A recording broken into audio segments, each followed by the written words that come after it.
অনেকটা লেট হয়ে গেল, যেহেতু গেল রাত্রে অনেকটা রাত করে ঘুমিয়েছিলাম। এটা মনে করে যে আজকে ছুটি, আর বরমশাইয়ের তো নাইট ডিউটি চলছে, নাইট ডিউটি করে সে মনের আনন্দে ঘুমাচ্ছে। তো আজকে অনেক দিন পর কোম্পানির ছুটি পেয়েছি, তো আজকে ছুটির দিনে কি করছি, কি রান্নাবান্না করছি সেটাই তোমাদের সঙ্গে শেয়ার করব। তো তোমরা দেখতে থাকো ভিডিওটা। আর যদি ভিডিওটা ভালো লাগে তাহলে অবশ্যই একটা লাইক করো, আর নেক্সট ভিডিওর জন্য একটা সাবস্ক্রাইব করো। তো প্রথমেই আমি ঘুম থেকে উঠে ফ্রেশ হয়ে ঘরটা সুন্দর করে ঝাড়ু দিয়ে সুন্দর করে ঘরটা মুছে তারপর আমি ভগবানকে পুজো দিয়ে দেব।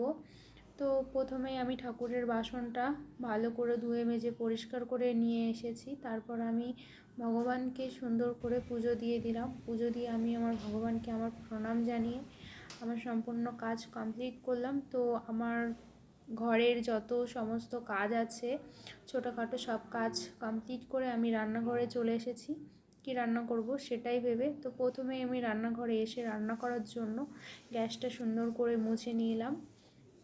সুন্দর করে গ্যাসটা মুছে নিয়ে তারপর যে জলের বোতলগুলো আছে জলের বোতলগুলো সুন্দর করে ধুয়ে জলের যে ড্রামটা আছে ড্রাম থেকে জল নিয়ে আমি একে একে জলের বোতলে জলগুলো ভরে নিয়ে জলের বোতল যেখানে রাখি সেখানে রেখে দিলাম। তারপর ভাবছি আজকে একটু বৃষ্টি বৃষ্টি ওয়েদার, তারপরে ছুটি আছে, তার জন্য একটু মাংস রান্না করা যাক।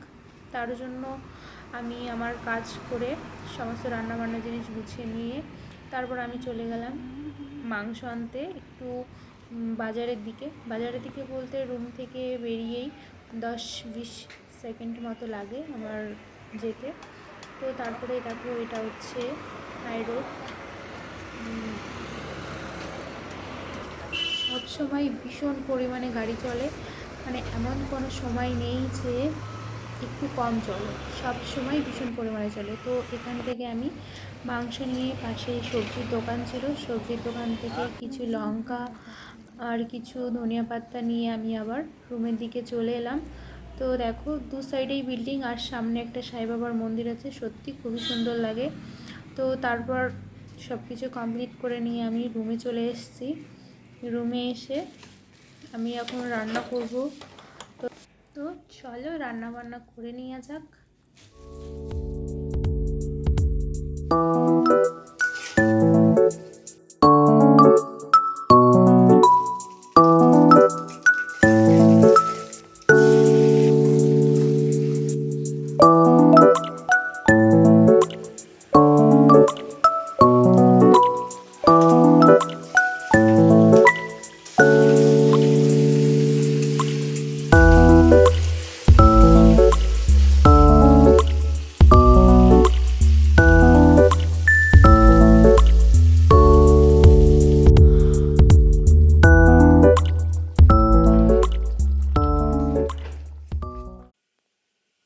তো আমার রান্নাবান্না হয়ে গেছে, তার মধ্যে বড়মশাই ঘুম থেকে উঠে ফ্রেশ হয়ে নিয়েছে।